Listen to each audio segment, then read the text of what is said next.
السلام علیکم ناظرین، میں ہوں خالد ارشد پاکستان ٹوڈے نیوز کے لیے۔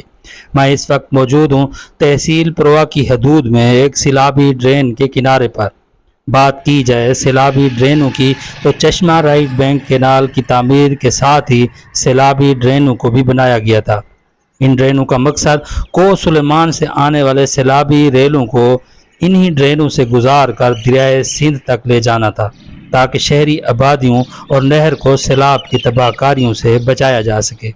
لیکن محکمہ اریگیشن، وابڈا اور متعلقہ محکموں کی نااہلی کی وجہ سے یہ ڈرینیں سیلابی تباہ کاریوں کا سبب بنی ہوئی ہیں، کیونکہ ان ڈرینوں کو نہ ہی صاف کیا جاتا ہے اور نہ ہی اس کے کمزور پشتوں کی مرمت کی جاتی ہے۔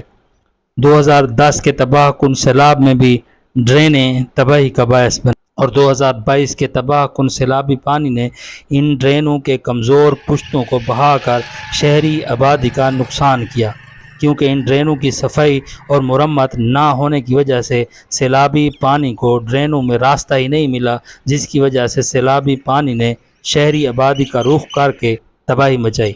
اب ایک مرتبہ پھر سیلاب کا خدشہ ظاہر کیا جا رہا ہے۔ اگر پھر سیلاب آتا ہے تو ڈرینوں کا حال وہی ہے، خودرو جھاڑیوں کی بھرمار ہے، صفائی بالکل نہیں ہے، جبکہ پشتیں انتہائی کمزور ہیں۔